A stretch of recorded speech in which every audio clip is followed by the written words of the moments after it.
M5 is back. Profitant de l'anniversaire de l'an 1, le mouvement du 5 juin, né de la contestation de l'ancien régime d'Ibeka, montre ses muscles en prouvant sa capacité de mobilisation, de remobilisation de ses troupes. Initialement prévu pour demander une rectification de la transition, les lignes ayant bougé entre-temps, l'événement de ce 4 juin 2020 se transforme en mouvement de soutien à la transition et au Mali à leur dire. Mali Online, comme à ses habitudes, vous amène au cœur de ce rassemblement, qui, même s'il n'a pas atteint les mobilisations records d'antan, a tout de même drainé des milliers de Maliens sur la place mythique du boulevard de l'Indépendance. Le M5 RFP, comme son nom l'indique, c'est un rassemblement des forces patriotiques. Rassemblement veut dire inclusion. Nous n'avons jamais pensé qu'au bout de la lutte, que nous exclurons d'autres Maliens. Ça aurait été une erreur fatale, c'était une erreur stratégique, c'était une erreur qu'il allait condamner notre pays. Et c'est pourquoi, aujourd'hui, nous pouvons dire que les forces armées et de sécurité et le M5 RFP qui ont conclu un partenariat stratégique se sont engagés à faire une transition d'inclusion. Aucun Malien ne sera laissé au bord de la route. L'inclusion, c'est le maître mot de la transition. Ce message, le président de la transition a insisté que je vous le transmette. Il veut une transition d'inclusion. Le M5 veut une transition d'inclusion. Et c'est pourquoi le président de la transition m'a chargé de vous dire qu'il compte sur vous, qu'il compte sur le peuple malien, qu'il compte sur le soutien du M5, qu'il compte sur le soutien de l'ensemble des Maliens, ceux qui sont ici, ceux qui ne sont pas ici, des villes et des campagnes de la diaspora.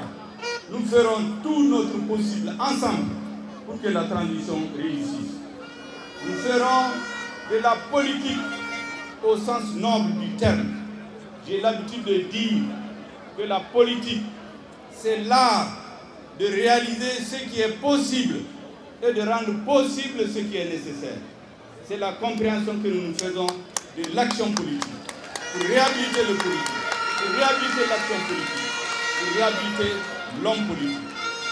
Pour cela, le président de la transition me charge de vous dire, et à travers vous, l'ensemble du peuple malien et à ses partenaires, que nous devons faire preuve d'humilité, mais d'une détermination sans faille, d'un esprit de suite, mais aussi d'une grande capacité de discernement, pour ne pas confondre les priorités, pour ne pas confondre et ne pas prendre en compte les rapports des forces dans les décisions que nous sommes amenés à prendre. Nous aurons à rencontrer des puissants vents contraires. Nous rencontrerons des tempêtes, des grandes tempêtes de sable qui vont nous boucher l'horizon, disons qui vont tenter de nous boucher l'horizon. Nous rencontrerons des cercles de feu dans lesquels nous allons rentrer avec votre soutien pour traverser et conduire le peuple malien vers les horizons les plus heureux. Et dans ce passage difficile, à travers ces vents contraires, à travers ces cercles de feu, à travers ces vents de sable, nous nous tiendrons la main dans la main. Les Maliens se tiendront la main dans la main. Nous ne laisserons personne tomber. Tous ceux qui seront blessés, qui seront brûlés, qui seront torturés par les difficultés, nous devons les tenir et tirer tous pour arriver au bon rivage. Tous les Maliens, sans distinction de partis politiques, de régions, de couleurs, d'ethnie, de sensibilité sociale et politique. Voilà la philosophie du nouvel attelage des forces patriotiques, des forces du changement. Ça, c'est l'un des messages que le président de la transition m'a chargé de vous transmettre. Au nom des forces armées de sécurité et de toutes les forces acquises au changement. Il m'a chargé aussi de vous transmettre le message suivant et à travers vous à la communauté internationale. Le Mali est un grand peuple.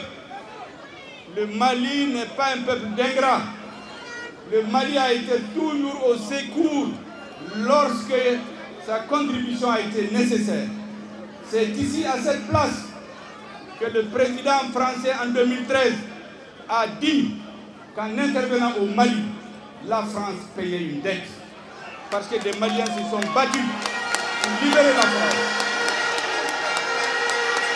Mais nous devons dire à nos amis, notre peuple a besoin qu'on le tienne la main pour qu'il se sente debout, pour qu'il recouvre sa fierté, pour qu'il retrouve sa dignité, pour qu'il retrouve son indépendance, pour qu'il retrouve sa souveraineté, pour qu'il retrouve son unité. Et c'est pour cela que nous ferons preuve de réalisme et de pragmatisme. Nous respecterons les engagements internationaux qui ne sont pas contraires aux intérêts fondamentaux du peuple malien. Et que ce que nous savons aujourd'hui, c'est qu'il n'y a pas d'engagements internationaux connus de tous qui sont fondamentalement contre les intérêts du peuple malien. Les engagements qui existent doivent être mis en œuvre dans l'intérêt exclusif du peuple malien. Ce que le président de la transition m'a chargé de transmettre, c'est de rassurer tous nos partenaires. Le peuple malien veut recouvrer son indépendance, sa dignité. Il veut travailler dans l'honneur et nous sommes particulièrement attentifs. Nous resterons attentifs aux préoccupations de nos principaux partenaires, que sont les pays qui sont venus nous tendre la main lorsque nous étions dans les difficultés. Mais nous avons besoin aujourd'hui d'un nouveau souffle, d'un nouvel horizon, pour que nous retrouvons l'honneur, la dignité du peuple malien. Ce qu'il faut retenir de cette commémoration, c'est le rapprochement entre le M5 et les militaires au pouvoir pour une gestion de la transition au Mali. Il est à espérer que désormais, les acteurs politiques, sociaux et les militaires soufflent enfin dans la même trompette pour que le Mali puisse prendre le train qui lui permettra de faire face à ces différents défis et enjeux.